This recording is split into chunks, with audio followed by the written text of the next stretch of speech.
Hello, everybody. Thank you for sticking around after Table Takes today. We have a very special episode of the Gen Con Roundtable where, leading up to Gen Con Online, we're going to talk through a variety of tools that you might be using to engage with or connect to Gen Con Online, that you might use to run games in Gen Con Online. This is going to be a new process for a lot of people who are not used to playing games online. I know a lot of us have experimented as the quarantine is kind of extended indefinitely. A lot of us have taken our games into whatever format we can. But this is going to be a big plunge for a lot of people to get into Gen Con Online and continue playing a lot of games. So we want to go through a lot of those tools, talk to folks, give you a little bit of context and perspective so that when the event list comes out, you kind of know what you're looking at and that you have a foundation to start exploring other options from, basically, and figure out where you need to go next.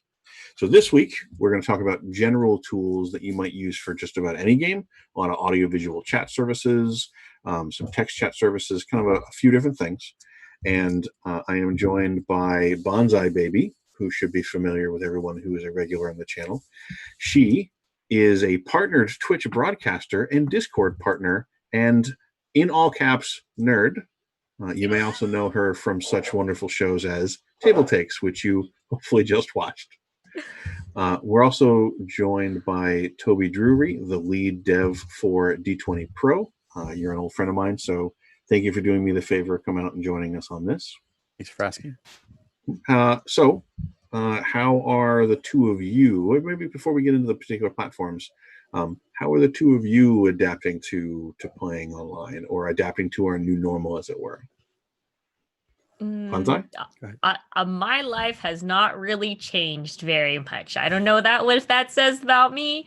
I guess I instead of having games in person, because of course quarantine, we've been doing a lot more, of course, like Animal Crossing, Tabletop Simulator. Definitely been downloading more of those extra helpful bots for Tabletop Simulator as well, to help. But yeah, a lot of Discord, and Animal Crossing. How about you, Toby? Yeah, for us, we've been playing a lot using D20 Pro, and we've been doing it both where we're rebroadcasting using various streaming services, or having people logging in from a downloaded client and connecting directly.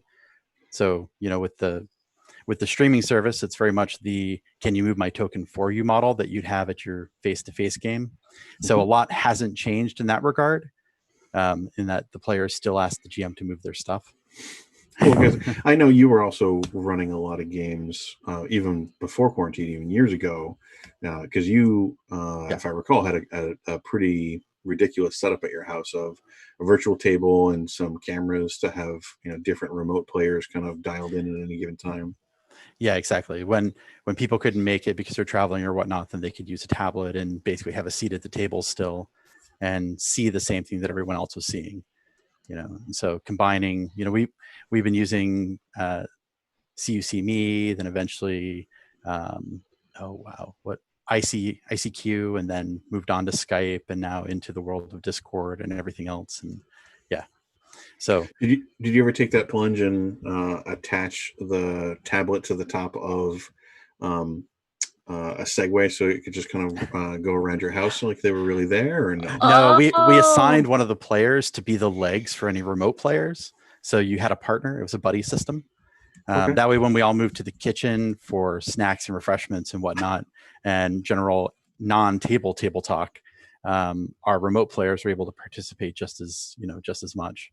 They had their own supplies of snacks. Yeah. We shoved the chips right at the mic and camera, and it didn't work out well. Yeah, that probably is why you needed to buy so many tablets. So let's get into some general information. When we're talking about general tools, things like that, I'm not talking about Tabletop Simulator. I'm not talking about D20 Pro. We're talking about generally audio or video chat clients that you might use for any platform or any game that you're going to play. Because a lot of people might play a board game on Tabletopia, but they still want to have that table talk. They still want to socialize around the game. It's not just like tournament focus, for example. Right. And that's where, you might have a Zoom call or some other kind of call set up to allow you to look at your other players while they're playing and talk with them and chat with them while the game is still going on. So that's mostly what we're going to cover today. We'll probably touch on a few other tools that people might find useful playing games online. But we're going to run through a number of different clients so that if you are considering running a game, or if you are going to play in a game, you have some sense of what people are talking about. We have, let me bring up the page. I think it should be shared with you, Marcus, if you want to bring it up. These are the third-party platforms that we've identified on our website for Gen Con Online. These are not the only ones you're permitted to use by any means, but this is a relatively short list of recommended places to start. So if you're considering running a game, you want to look at these, figure out which ones fit the thing that you want to do, which ones support the game that you want to play. And specifically today, we'll talk about the audio video chat platforms down at the bottom and go into a little bit more detail in those. So general advice, before we get into some of these, both of you seem to have a fair amount of experience with using a lot of these different platforms to play games online. So other than experiment and try these out before you have to run them, like before you go live, play with them so that you get comfortable with them. Maybe watch some tutorials. There's a lot of them online for all these different platforms. Do either of you have any general piece of advice that kind of apply to using these in general? I mean, for one of the things, if you happen to play a lot of games, being able to mute yourself, like finding a way to mute yourself if need be, or if you suddenly need to turn off the camera function is something that you might want to play with, or just activate push to talk. I have a very barky dog now, so every now and then I got to go push to talk and stuff like that. Like something that you can at least give other people an area to talk. So you're not talking over folks. That's also something you can look for. Not all of these programs have that ability. So just see, when you're exploring, see what you have as a muting feature or as a camera off feature. And just to confirm, in case people aren't old hats at this, push to talk just means there's a button you have to push to even just have the program transmit your voice. Otherwise, you're just muted by default. So you don't need to worry about background noise or things like that unless you consciously want to talk and share what you're saying. And this is a thing that we've even encountered on table takes when there's just three of us talking.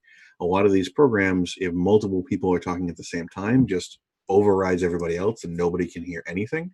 So you kind of have to be a little mindful of consciously giving space for other people to say stuff. Yeah, I mean, the software basically is like having a single microphone that you're passing around, except for when you're not and you're all talking into the same mic at the same time. And then it's just like all of you standing up on stage at karaoke trying to sing the same song together. It's terrible. Terrible or a lot of fun? Or both. Yeah.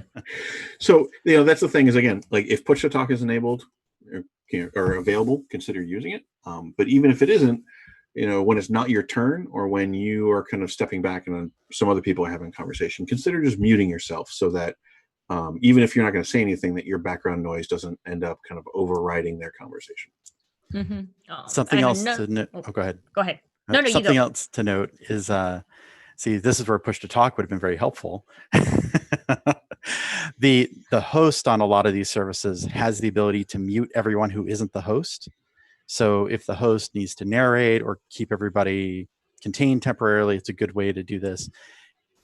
A lot of these things are built for teaching and whatnot to allow for that, or meetings. Obviously, we're talking about fun and games, and that cross-table chatter is fantastic and important to keep that same feel. So only, my suggestion would be as a host, only use that kind of feature sparingly to auto-mute everyone.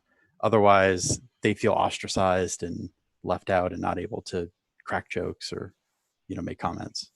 Well, I think there's two things to note there, specifically in relation to Gen Con Online.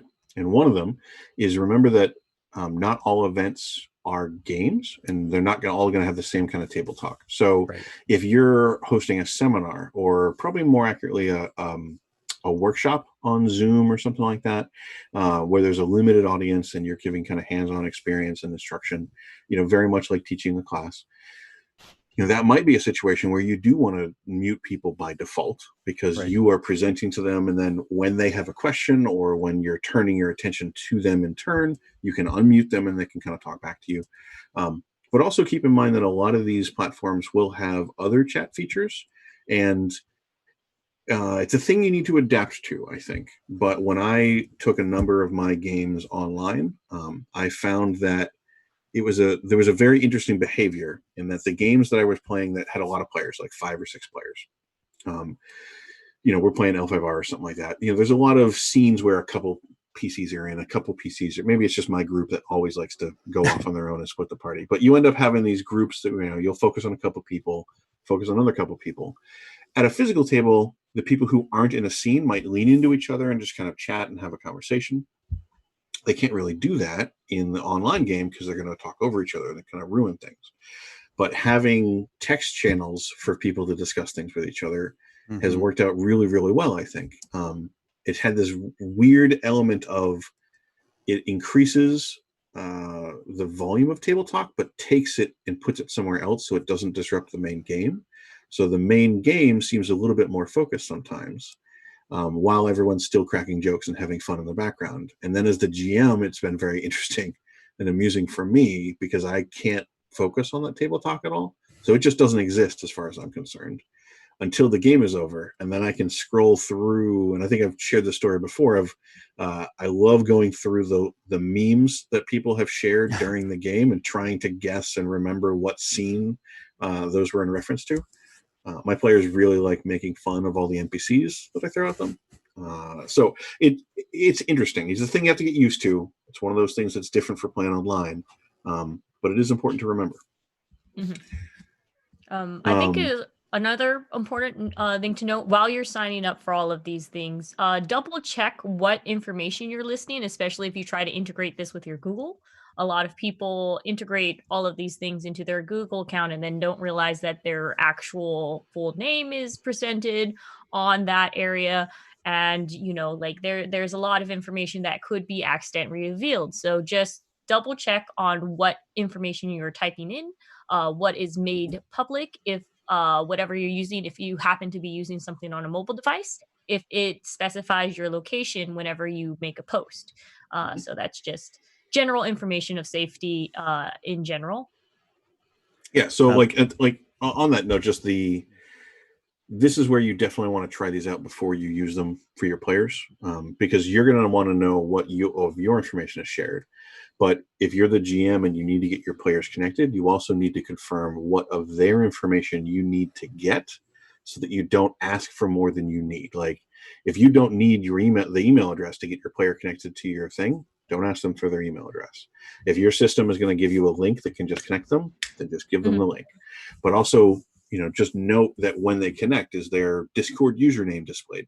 Then that the Discord username is going to be shared and people might track them down late, like things like that. Just be aware of what you're asking or exposing both of yourself and your players, so you can be mindful of that. What were you going to say, Toby?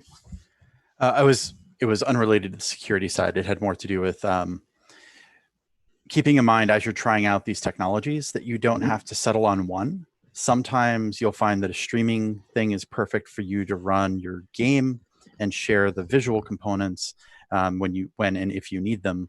But you may want to use one of these voice systems for its features in order to actually do the conversation and the sidebar and everything else.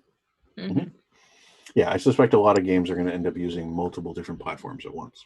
Yeah, and you don't have to be tied just to one system as well.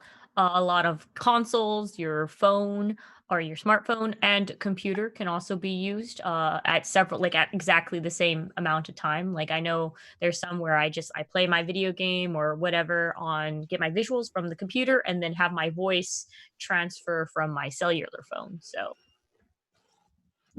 that's a thing that we've actually had to do a couple times when we've run into problems where we've had people in Discord where their desktop client can't connect or they can't get audio, and we've just had them drop from the desktop client and boot up the mobile client and just put it nearby too.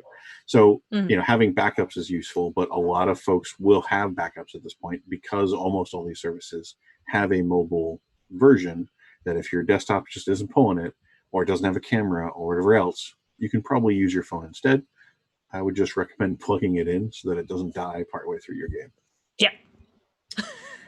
So there's also just in general, we keep saying in general a lot, I guess, actually, but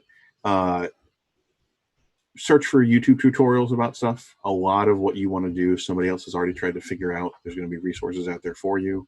Wirecutter, if you are not familiar with the website, is a good place to go for like product reviews and analysis of why you might want to use one service over another.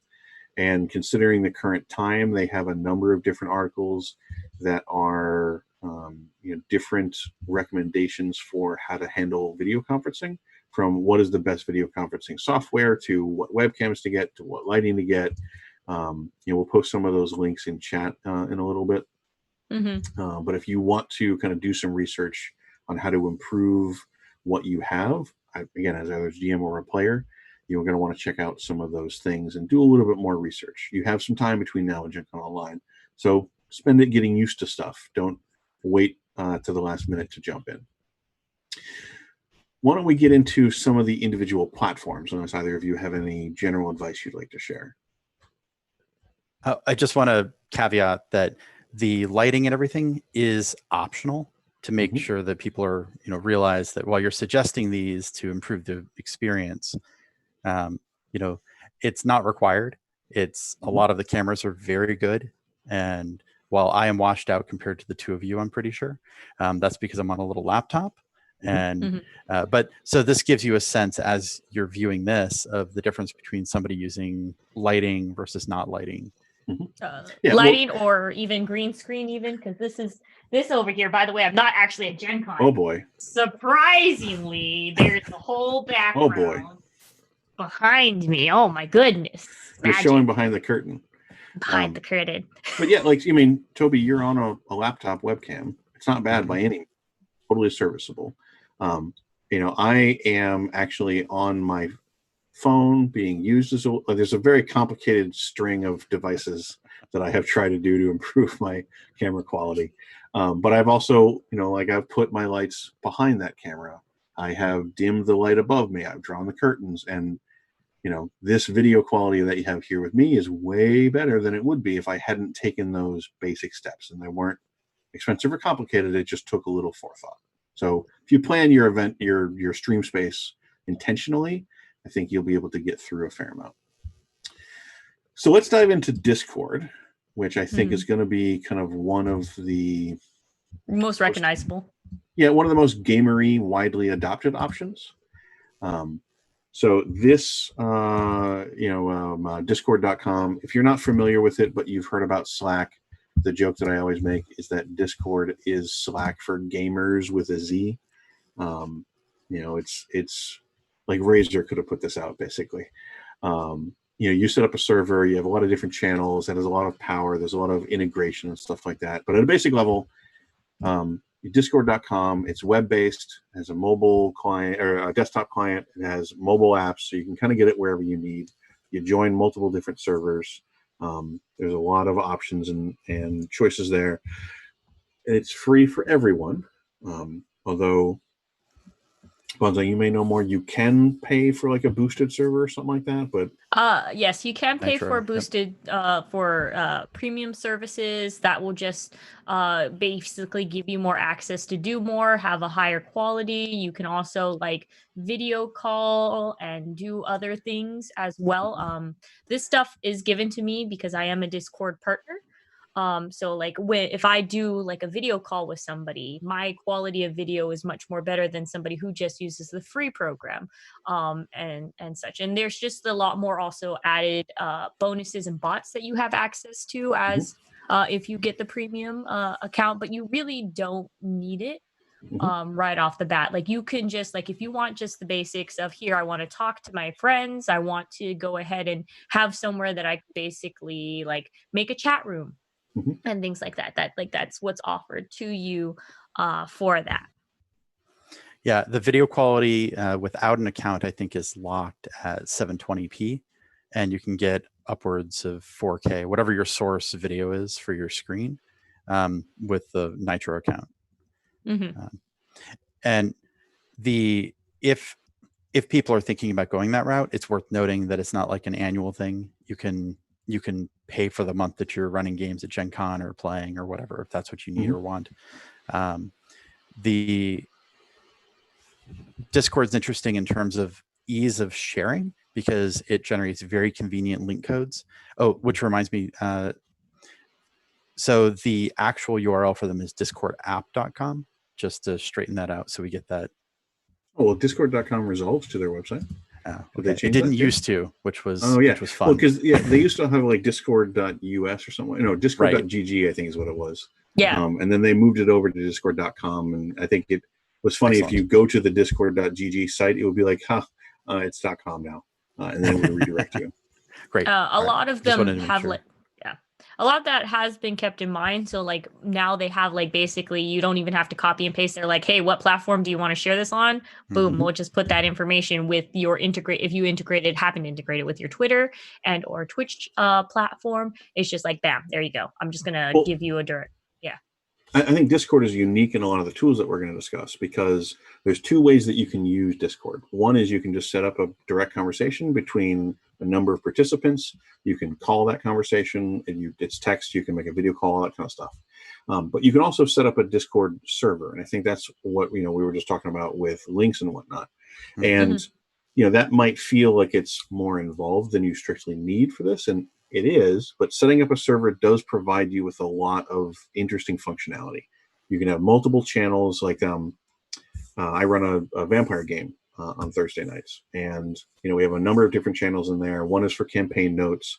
There's a different channel for each of the players that I can talk to them secretly. There's another channel where the dice bot is. There's another channel where we just add images of like what fashion the vampires are wearing at the party that night, kind of stuff. So there's a lot of allows you to kind of navigate and order your content a little bit more easily. There's a lot of interesting things that you can do with it, and especially if you are running multiple games, or if you are a company or you are a gaming group and you kind of have a community you want to gather around you. You won't have the physical room at Gen Con this year, obviously, but you can make a Discord server and invite your kind of hardcore players, your community, to hang out with you in that server. And you can have different chat rooms for different games. Like there's a lot that you can do in that regard to set up a space for people to kind of interact with you, and then you might even be able to continue that after the show. Yeah, for Gen Con specifically in that context, I'd advise going with a dedicated server set up on Discord, because if you want to use a direct call, the direct messaging system only allows direct calls with voice and video if you have friended the people, which means a more permanent connection than having, because if you join a server in Discord, you can remove yourself from that server at any point, and the owner of the server can remove people from that server as well. So if you're throwing up a server just for throwing events at Gen Con and then you want to tear the whole thing down when it's over, you could do that and everybody would just be dismissed from the server and they go their separate ways. But as Dirk was saying, if you keep the server, you can actually try to grow the community. Maybe they want to play more of these. Maybe they want to discuss, have, basically a prolonged after party. And all of that can happen in a Discord channel. Discord, or go ahead. Oh, no. And for the separate Discord channel, you can also, there's a lot of permissions that you can go ahead and give folks. So if you don't want somebody just coming in and talking, you can put a lock on certain areas. So you can have separate rooms for separate conversations that people can trade into and give people roles. Like, especially if you do this on a bigger scale, you give, like for my group, I have my mods come in and they give access to people, pull people in, pull people out. And basically there's some areas that like some rooms people can't post links just because it's not allowed. It's only a discussion room, or you can share links in this, but you can't have any like extra things and nonsense cluttering that up. Like you can very much you're very much in control of a lot of resources there. as long as you set the guides. And as the owner of a server, you can yes, like, be able to organize that a little bit better and easier for both your safety and the safeties of others. The other kind of key strength with Discord that we touched on a little bit was its abilities for bots and integration and stuff like that. There's lots of bots out there. I've seen a lot of integration with D&D Beyond. Have the two of you kind of experimented with bots and kind of seen what they're capable of doing? Yeah, in our games we use rollbots and a few other resources. Our 5e game that I'm running right now, everybody's using D&D Beyond for their characters, and then we integrate that so that way it's able to push data back to D20 Pro as well.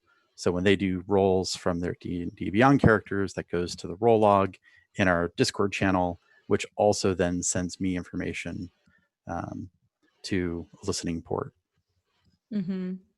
So there's a lot of fun stuff you can do with bots. Yeah, there's a lot. And then you could also have some be sassy as well. And I don't have it necessarily on my channel, but you can integrate bots that basically you could be like, hey, bot, tell me a pickup line. And it just says a pickup line randomly. Yeah. So you can add a little bit of personality. Some of the other features I have seen that a lot of people use is Twitter notifications, especially if you are like, hey, this is like a big company and you want to announce things. You can put that as a bot to go ahead and push it. And then if you want to, if it's something very important, you can do like that bot would then broadcast it and alert everybody. So you can have your normal alerts that it posted, or you can have the ultra boost, which is basically like at everyone, hey, look at this stuff. So I think the general kind of use for Discord has been, if you don't need a battle map, if you just want a very quick and easy kind of thing, if you're going to set up a server, if you're going to do a kind of in the background voice chat, Discord works out really well for folks. It's really good for organizing a group or a community around things and giving them multiple avenues to go into. What are some of the weaknesses that you've encountered with Discord? Like what kind of games would you not want to run on Discord? Well, actually, I'm going to stop before we move into that just to address what you just said. Discord actually works very well for battle maps, whether they're physical maps where somebody's actually moving minis, or you're just rebroadcasting something on your screen. You can use it when you actually have a chat going. The host, or anybody actually, if you allow it, can broadcast content from their computer. That content then can be shared. You can have that either be in place of video or in addition to video as well. So you can have your video grid of all the people who are in your chat, plus you can then see whatever content is being discussed, whether that's a reference map or whatnot. No, but those are not maps that the players would be able to interact with directly. That's the case where the GM or whoever's hosting the map would be moving it on their behalf, basically? Correct, yeah. Okay. I mean, are there any games that you wouldn't want to run in Discord, or any activities you wouldn't want to do through it? So personally, there's a lot of card games that are very hard to play when you have to have a shared deck and you don't want to hold the cards up for the other person while you're holding your hand in front of you, that sort of thing.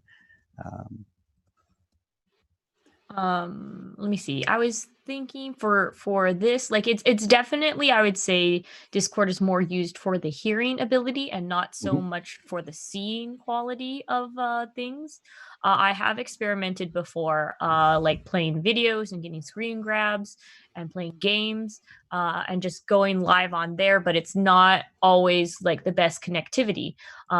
Like you might want to go ahead and for video go to another area, because there's not really ways that you can organize it where the windows go. And sometimes like the people do drop off. But that's why I said like it's like for higher quality stuff like video, but voice and stuff, this is like one of my go-to, because you can individually control people's volume and such. So in case somebody's like really loud or someone's verse vice, somebody's really quiet, you can adjust their voice levels differently. Yeah, like their volume knob. Go ahead. So their volume knob actually goes up to 200. So it defaults to 100%, and then you can amp somebody's individual volume up to 200%, or down to 10%. Although, honestly, turning it up to 200% never increased the volume as much as I would have expected. But at least I agree. it's something. So I've had some of those similar experiences. I found that Discord is not great at video quality, and for most of the games that I play, because I'm thinking about it now, 3 nights a week I basically play an RPG just entirely through Discord, and in 2 of those nights we have one player who consistently will drop every 20 minutes for a couple seconds and come back. So it's not perfectly smooth, but honestly, like, we're playing pretty casually. If you're playing casually, if you're not streaming it and you don't want something particularly complicated, then, and you're doing theater of the mind, especially, like, Discord works out pretty well overall. A lot of people are likely to be familiar with it, even if you are not. So it's definitely something you're going to want to check out either way. For video streams, I found that we basically hit a cap of around 5 consistent players. Once we get 6 or above, we have people who drop off and have to reconnect and whatnot. For me, for some reason, it's the specific players. Like, every week it's the same people. It happens even at like 4 people total. Unclear what it is, but it's something we've just adapted to. Not that this is a tech event that we're in right now specifically, but the thing that you should notice, Discord recently added a option in the connector where you click on it and lets you change what server you're connecting to. And by default, it tries to put you on the least on the server with the lowest load. However, that may actually not be geographically close, as you're making a lot of hops to get there. And so if you're disconnecting, if you end up going with Discord and your players are disconnecting, have them go through, click on the little bar thing that is likely red for them, and choose a closer locale for the server. And they'll definitely have faster, better performance so long as Gen Con hasn't completely saturated Discord's network. We accept no responsibility. Great. So why don't we talk about Zoom, unless there's anything else that either of you want to discuss about Discord? Nope. Okay. They have a really cute animal, the Wampus. They have a very cute mascot. Discord or Zoom? Discord. Yeah, I was about to say. Yeah. So you approve of their Wampus? I like their Wampus.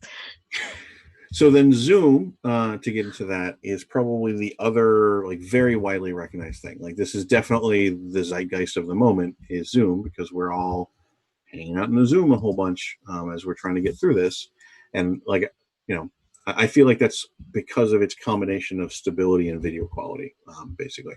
It does seem to be the leader in that, but it does also generally cost a little bit more money if you're going to do anything long-term in it. So Zoom has a desktop client and a mobile app. I have not been able to get any connection working through the website. I heard some people mention there was a web client at one point, but I haven't found it. So as far as I know, it's just desktop and mobile. The confusion with that is pretty common. We use Zoom for our actual games now. And what happens is that when you go to the website, when you follow the link to the website, it then immediately prompts you to open the desktop app. You have to say no, and then an itty bitty little text that's slightly brighter than the background, it says launch web client. And that's the only way to get to the web client. Because I was trying that a couple times, a couple different ways, and I couldn't find the link to the web client. It was just like, go download the desktop client. Right. So I guess it does exist. It's just a unicorn you may have to hunt for a little bit. So there is a free account for Zoom. You can use that to connect to calls and stuff like that. But it does have some limitations where if you have 3 or more callers, the call can't last longer than 40 minutes. So most games are going to take longer than 40 minutes, which means that the person who initiates the call, so presumably the GM, will probably need a paid account. Paid accounts, the lower tier right now is $15 a month. So if you're going to run something at Gen Con and you want to do it through Zoom, that's going to be pretty high quality and pretty stable. You're going to probably want to pick up at least a month subscription for about $15. If you want, you can always add that cost into the cost of your event because you're subsidizing the players playing through it. You can make that money back if you're really concerned about it. But you may also just find that you want to have a client you can make these calls with the rest of the year too. If you do pay for the $15 a month, you can get up to 100 participants. The calls can last for 24 hours, and you do have a lot more security tools to limit what your people who've connected can do. So, for most games, I think for most RPGs, for most board games that you're running the show, that $15 a month level should be fine.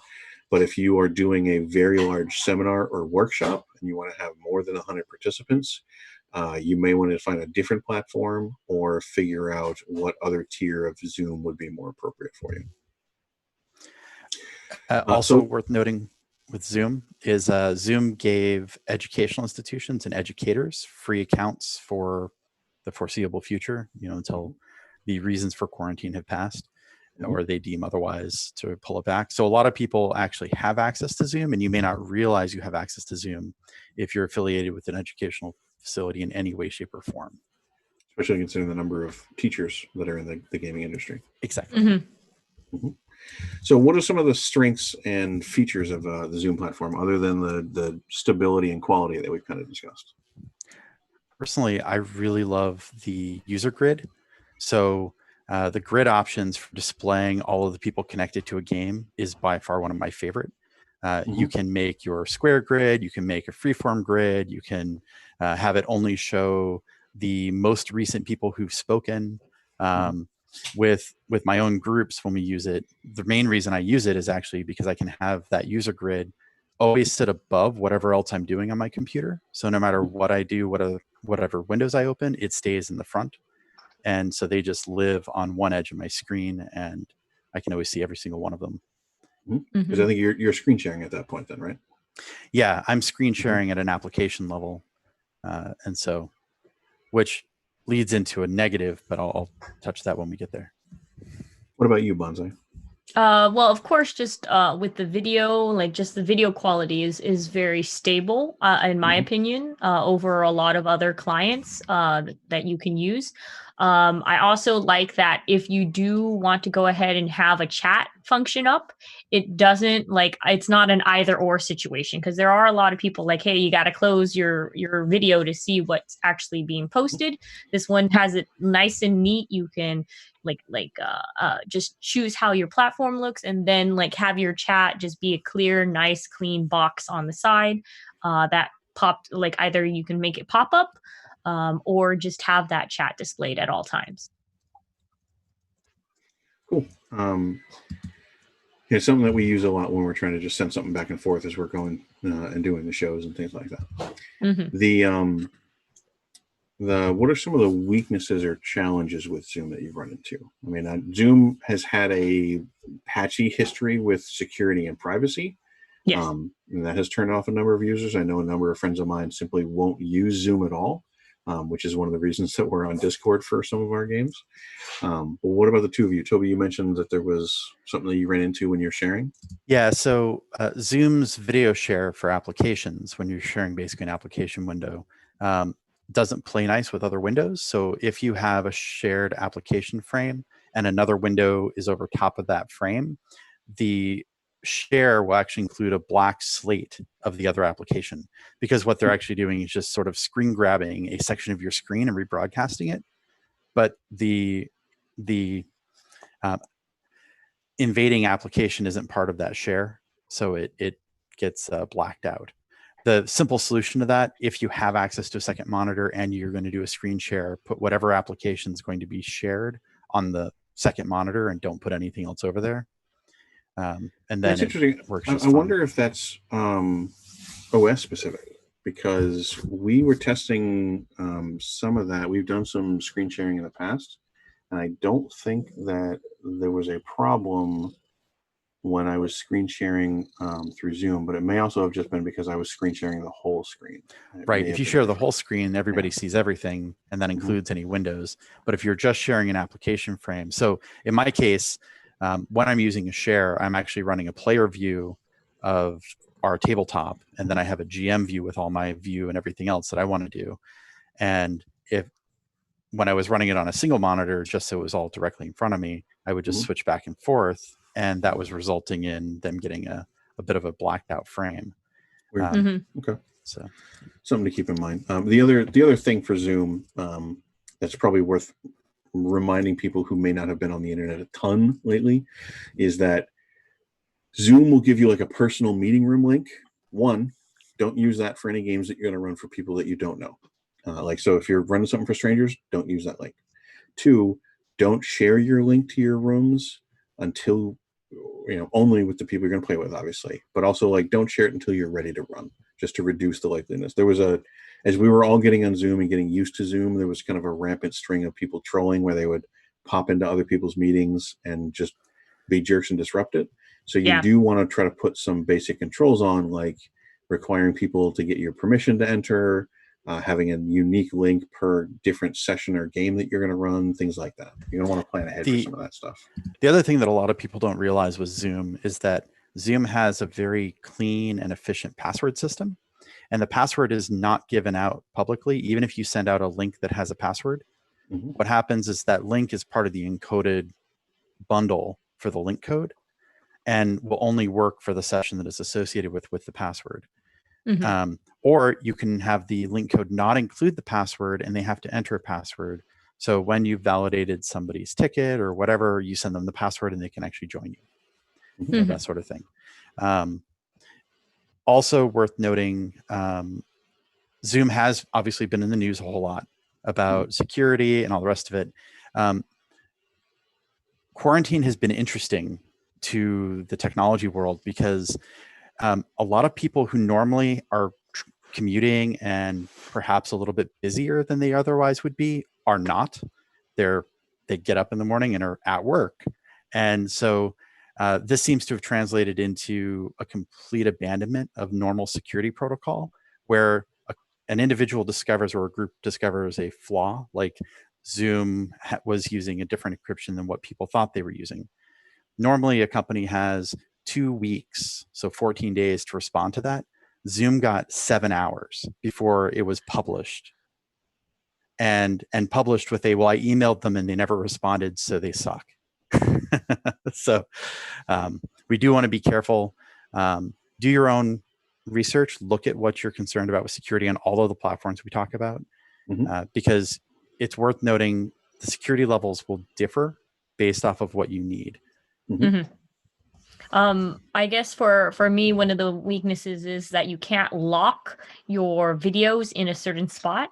So, for example, if you were using Zoom to, of course, like how we are in Gen Con, broadcast the video feed into like a stream or record it, if someone were to accidentally drop it's like change places, everything goes crazy. Reshuffle. You can't reshuffle, and you can't lock the videos into place, like sometimes, like if I remember correctly, like when we first started getting video caller in the AOL days, just like things wouldn't move. It would just be like, oh, somebody dropped, their screen went black, so you can lock one panel only by selecting it, and then it'll stay wherever position it's in when you've selected it.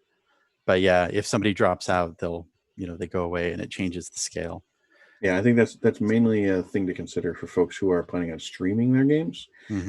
But for just if you're casually playing, it's not usually a huge problem if people's locations get shuffled around. Okay. So what about Google Meet? This people who've been playing games online for a while now probably have fond memories of the heyday of Google Hangouts. And Google Meet, we were kind of expecting to replace that, but then it kind of wasn't, and it was an enterprise product, and then the quarantine hit, and everybody loved Zoom, so now Google Meet is public again. There's a very weird chain there, but Google Meet is now free to the public. There does not appear to be any cost. I couldn't find an easy way to buy a higher tier at this point. So it's out there. Have either of you used it much? Yes. I mean, like not like a lot, but I mean, like for a lot of things, like if you were meeting, like for example, I used it when I was doing meeting with Twitch. It's a great way because you can connect it with your Google Calendar. You can get like 5 minutes alerts before the meeting happens. or like, you know, as soon as like, hey, they're like, hey, reminder, you got this meeting soon. You need to click on this. This is what this meeting is about. And you can hop in into that. I feel like Google Meet is definitely more of if you're doing a business meeting type of thing, at least in my experience. It's definitely more business related on that front. So I had used it for the same reasons, right, as a replacement for Hangout, but also business meetings. In preparation for this event here, was looking at it further, and they appear to have rolled out a lot of the features that Zoom touts for education. So you can raise your hand, you can the host can actually choose to mute people or mute the whole group and then let them free again. It has better push to talk features than it used to as well. And the thing that I think I liked the most when I was using it was the video quality was phenomenal, with shared apps specifically. So when we were doing our testing with it, we were using very, very high resolution maps and just pushing that data through to see what it would look like on the other end. I had it open on multiple devices, a phone, 2 tablets, and then laptop and a desktop. And on every device, it was just beautiful. What I liked the most, though, was it had Zoom capability on the mobile devices. So you could pinch Zoom on your shares and pan around. So you could actually look at whatever was shared with you from a screen share standpoint and scroll around on it, look at it, and go for details and whatnot. So Google Meet was also is entirely a web-based and mobile app. There's no desktop client for it. Right. Yeah, it's associated with your G Suite. So everyone has access to it for free who has a Gmail account. And then for organizations who have a G Suite account, there's the added benefit that every user who in your G Suite gains 15 gigs of storage for it, which I don't know what you would do with that yet. What are you storing? The thing that's probably worth noting on Google Meet is they feel that it is required and interesting to tell you how long they're going to store your data afterwards. Now, part of this is because it has one of the cooler features that I've seen, which is an extremely effective voice to text system. So it does conversion as people are talking and puts that captioning on the screen, which is obviously great. Yeah, I was about to mention that I think the feature that I was most impressed by is the accessibility function of, adding closed captioning live. I don't know how long-term accurate it is. Like I don't know, especially in terms of gaming, like there's really weird terms we're going to toss out sometimes, but having closed captions that are mostly accurate is, light years ahead of having no closed captioning. So we read, go ahead.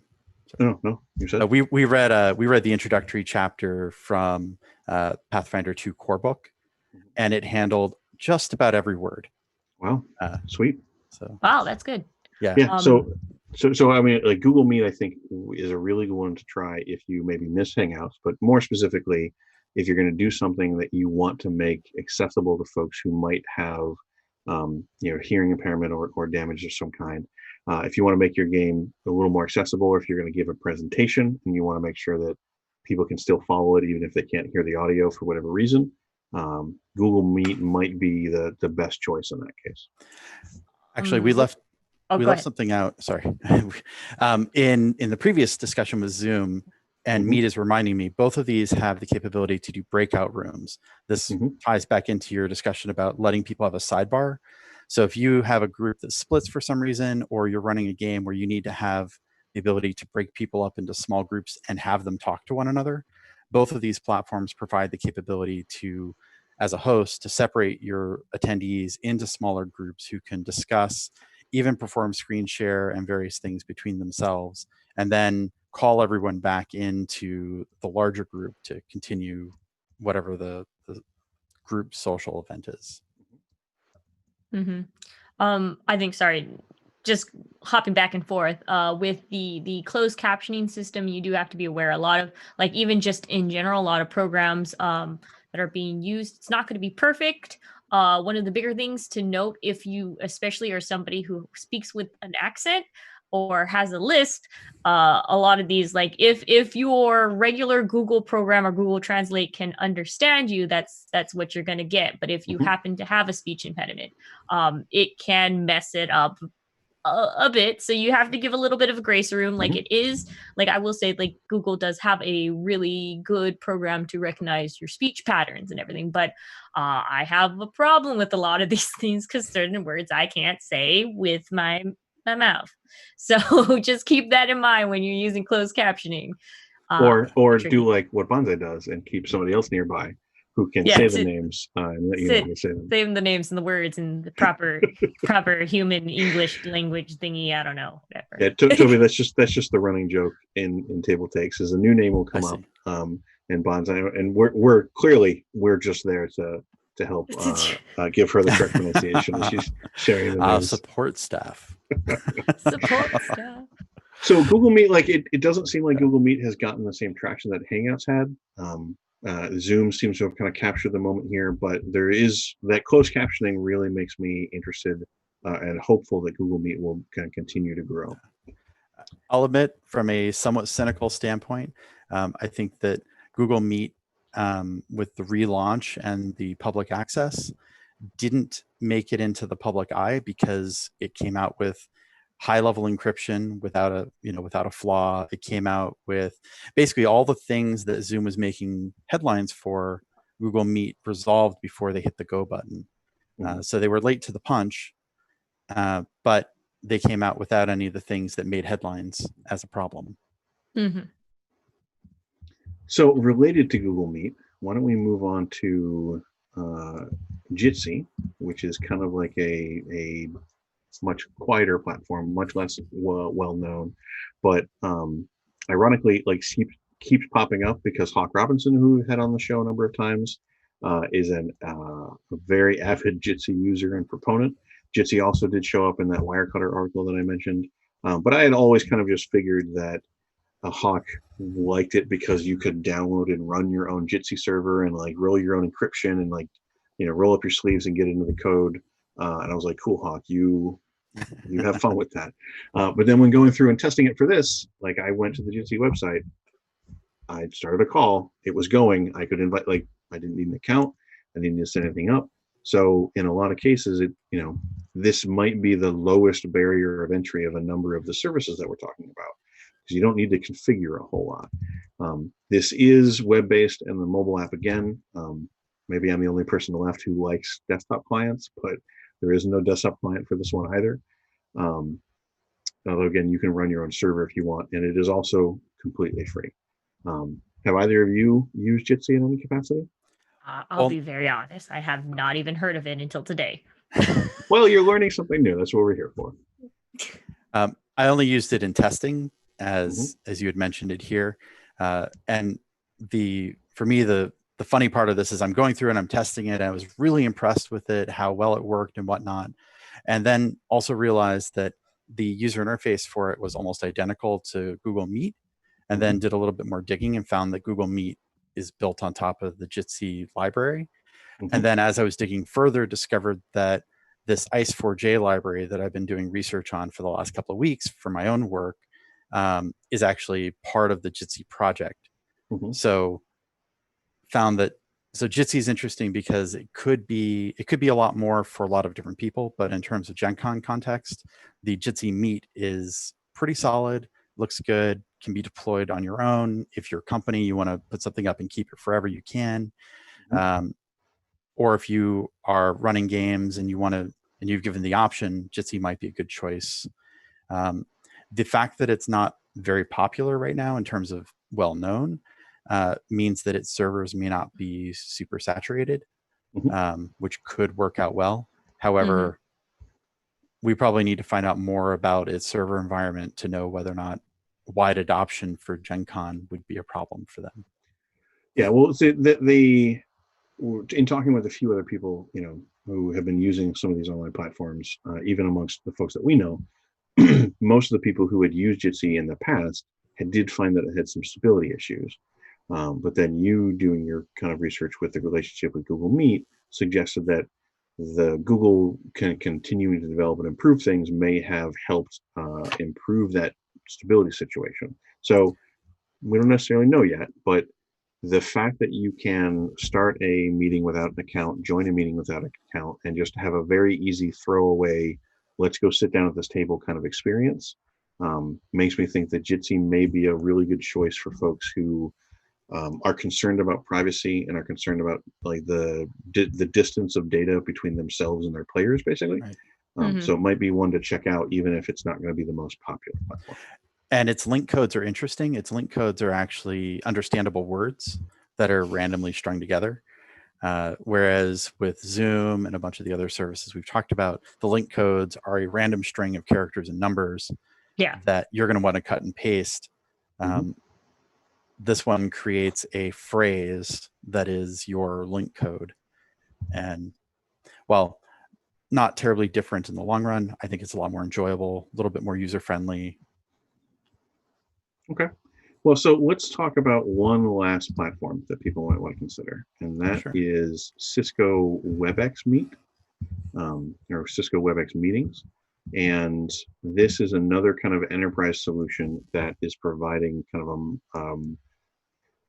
a consumer interface to use as well. We're actually using it right now on this call. So we have the Zoom call going for us to talk to each other, to grab the video, but I also have a second WebEx call going with our production folks, Marcus, so that he can pull the video of my browser window that we have these pages up on. And it wasn't the easiest to set up all the accounts and link everything, but now I think we're going. So a couple of things to kind of keep in mind in kind of relation to Zoom, because these products are very, very similar to each other. Is that WebEx is web-based. It has a desktop client, and it also has a mobile app. We found the most success so far with the desktop client. Seems to be much higher quality than the web app. It has similar kind of account limitations to Zoom. For the free account, you're limited to 100 participants, which is a lot more than Zoom, but you're still limited to 50 minutes for how long you can have the call last, unfortunately. But you do also have like whiteboard that you can all write on. You can do desktop sharing and stuff like that. For $14 a month instead of $15 a month, you can get the same kind of access. Yeah, like a huge competitive advantage. You get some of the similar access that Zoom had in terms of up to 100 participants, unlimited call duration. The other really distinguishing feature there seemed to be to allow people to dial a phone number to join your WebEx call. So if you do have some players who aren't going to have webcams or for whatever reason they don't have a device they can join it on, they can just call in. Yep. They can call in with a phone to connect instead, which might be something to consider. Some people may also just want to use it because it's very, very similar to Zoom in terms of features and pricing and stuff like that, but it's not Zoom.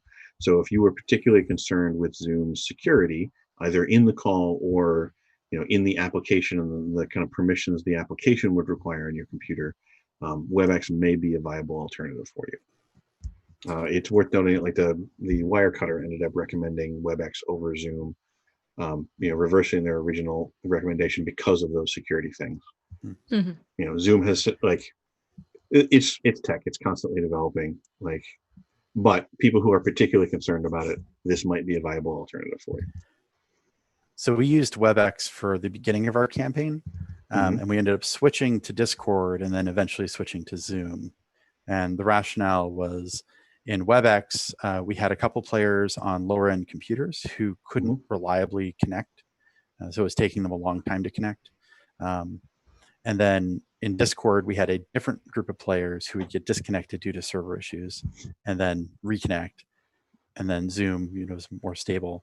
But what I miss from WebEx is exactly what, Bonza, you had mentioned earlier, which is the ability to actually arrange your viewers in however you like and keep that as a persistent thing. So you can actually arrange the viewership and keep that ordering. So I think that what you're just describing there is a good illustration of what we're also trying to recommend here in general, which is these are a bunch of different platforms. Some are going to be better for different games. They're going to be better for different users, different hardware, things like that. Try them out. See which one you feel comfortable with, both in terms of utility and function and company who makes it, and how much information you want to share with your players, and use it. And you can also, you don't have to choose just one platform over the weekend. Maybe you want to run one game in Zoom, a different game in Webex, or whatever else, because the functions of that platform are going to be a little more well suited to whatever that individual game is. How about you, Bonza? You haven't used Webex at all, I don't think, right? No, okay. I'm sorry. I stick to most of the people that I know either use the top four we just discussed, and so I just kind of stick to that because that's what I can just get a hold of people easier with. Yeah, that was the big problem that we had with Webex when we were setting it up. Just Marcus and I getting accounts configured, getting our accounts connected. The UI of make a meeting, share a meeting link was nowhere near as simple as any of the other services that we mentioned. Which is unfortunate, but hopefully they will, in this time where everybody needs a platform, they will learn to improve that. Are you being, do you have an expert consultant on the side who is interrupting you? Very expert. He wants to just talk, I guess. Hey, you want to tell everybody about all the various different programs they can? I don't think he wants to talk. I think he just wants to get pet. Yeah, he's hooking me in right now. Yeah, so the one thing that I would say about Webex is definitely use the desktop client over the web client, the web app. But as Toby mentioned, that might limit your players to people who have more kind of current computers.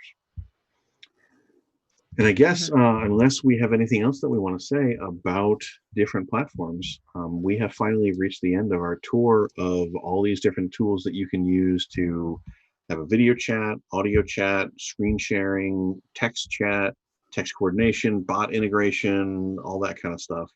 A lot of it is how ambitious do you want to get with your game? What are you doing currently? Do you want to update? Do you want to learn something new and try something different? Or do you want to just go with the most basic thing and just get the game playing and have fun? It's kind of how much effort and how much you want to put into this. One thing to mention is with the bot integration, the platforms that support bots all actually have the ability for users to build those bots. So with Google Meet, Jitsi, and with Discord, the bot integration there, if you've got some game that you want to play that is never been on this platform before, and you think you have the skills for it and want to make a bot, I'm pretty sure the gaming community will thank you. I remember back in college, we were trying to play on IRC, and the Blue Planet playtest was coming out. It was either Blue Planet or Unknown Armies, and we actually sat down and made bots in IRC that would handle all the dice rolling and stuff like that. Yep. Crazy times. Yep. Well, unless there's anything else that we want to share with folks as advice on their path to determining what they're going to use for Gen Con Online, I just want to thank both of you for joining me. Bonsai, thanks again for sticking around after table takes. Toby, thank you for joining us and lending us some of your expertise, because I know that you have researched a lot of these tools and functions as part of D20 Pro and whatnot. So thanks again to both of you for your time. Toby, we will have you on again when we have an episode dedicated specifically to D20 Pro, so you can show people why they might want to use that platform when they're running their games online, either at Gen Con or otherwise. Thank you for everyone for sticking around and watching this episode. I hope that you learned something new, or that you agreed with some of our assessments, or if you are using tools other than these, let us know. Go to our Gen Con forums, tell other attendees so that people know what might be available to them.